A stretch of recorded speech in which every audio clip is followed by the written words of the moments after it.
As I stated in recent videos, my husband created an online profile for us to step our toe in the water, so to speak, and see what was really available to us. For those who are interested in exploring similar websites, we were using Adult Friend Finder. Some of these websites require a face photo for verification as part of the process to create the profile.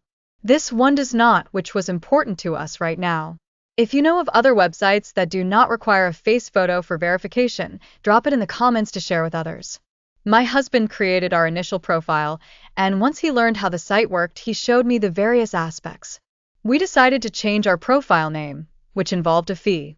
We also decided to pay for additional services in order to make the best use of the site for a set period of time.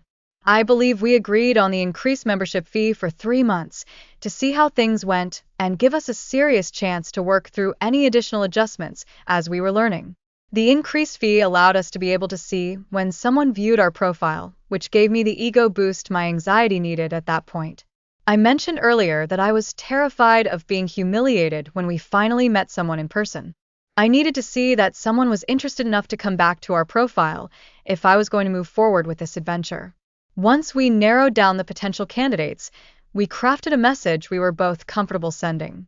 My husband was very involved in messages at this stage because mine would have been too formal and vanilla. I can send an excellent Christmas card. I had no experience enticing a stranger to have sex with me in front of my husband. And not every guy is into performing in front of others, so I needed to confirm that he's actually open to that idea before going into too much detail. We sent off 2 separate messages within the app, and then we waited.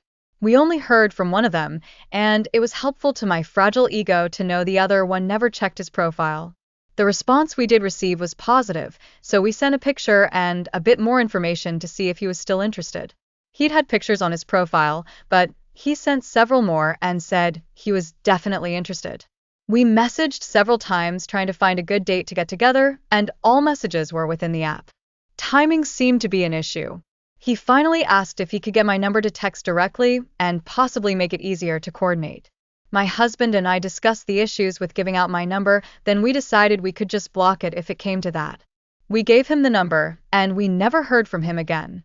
We quickly learned a lot of things about these sites. Many of the guys may be in a relationship of some kind, or they may get cold feet. This issue is frequently discussed in several podcasts, so we shouldn't have been surprised. What I learned was that some of the people on these sites are looking for engagement from the privacy of their own homes to fuel their solo activities. Those people enjoy the communication and the photos, but they do not actually intend to meet in person. While I was completely upfront about our intention to get together, it took more than a couple of tries to find someone who is truly available and willing to play with us.